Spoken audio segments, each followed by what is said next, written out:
So, today we're going to dive into the story behind Bhīṣmāṣṭamī. And let me tell you, it's a day that honors one of the most incredible figures in the Mahabharata. It's a story all about unbelievable sacrifice, a sense of duty that's just off the charts, and a final choice that, well, it almost defies belief. Let's just start with a question that gets right to the heart of this whole thing. I want you to picture this: a warrior, the commander of a massive army, so powerful that even after being shot with countless arrows, he just refuses to die. Who was this guy? And what on earth could he have been waiting for? Okay, so let's get right into it. We're on the battlefield of Kurukṣetra. This is Bhīṣma Pitamaha, the grand uncle to both sides of the war, the Pandavas and the Kauravas. He's just been struck down by Arjuna, and he's literally lying on a bed made of the arrows sticking through his body. But he is absolutely 100% still alive. And he stays like that for an astonishing 58 days. I mean, can you even imagine 58 days of what must have been agonizing pain, just suspended between life and death? But here's the thing, this wasn't just some feat of endurance. This was a deliberate choice. It was a showcase of his incredible power and his sheer force of will. And this is where the story gets really wild. See, Bhīṣma had this unique power, a boon called Ichhamrityu, which basically means death by choice. Nobody could actually kill him unless he gave them permission. So him lying there, waiting, it wasn't a struggle to survive, it was a conscious decision to put his own death on hold. The real question is, why? To figure that out, we have to rewind. I mean, we have to go all the way back to the beginning, when he was just a young prince named Devavrata. His entire life, his destiny, and even how he would eventually die, it was all sealed by a single promise he made when he was just a young man. You know, it's really a story of intense family devotion. Devavrata was the crown prince, the rightful heir, but when he saw that his father, King Shantanu, was completely heartbroken because he was in love with a fisher maiden named Satyavati, he decided to do something about it.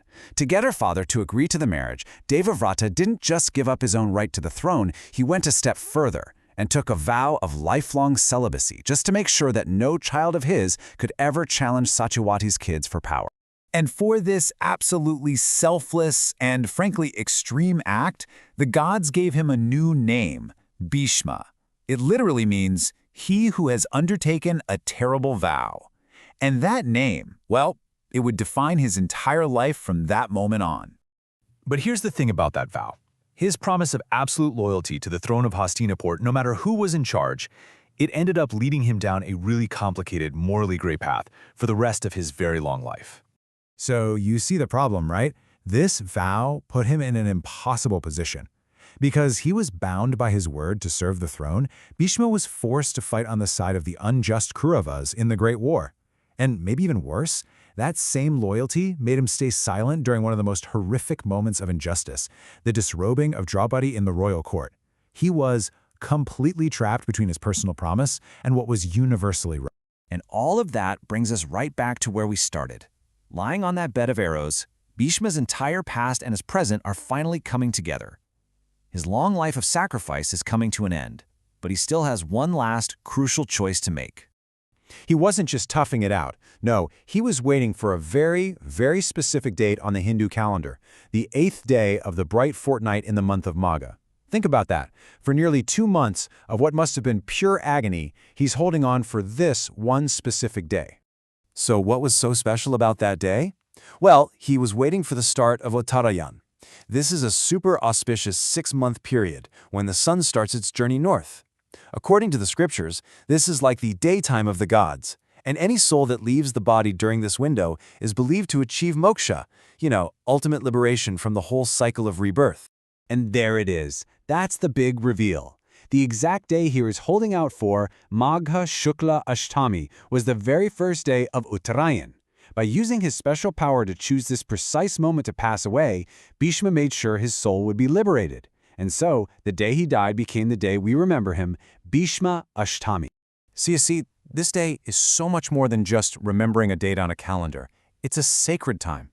It has become a festival to remember Bhīṣma's incredible sacrifice, his insane self-discipline, and his really complex dedication to his dharma, his duty.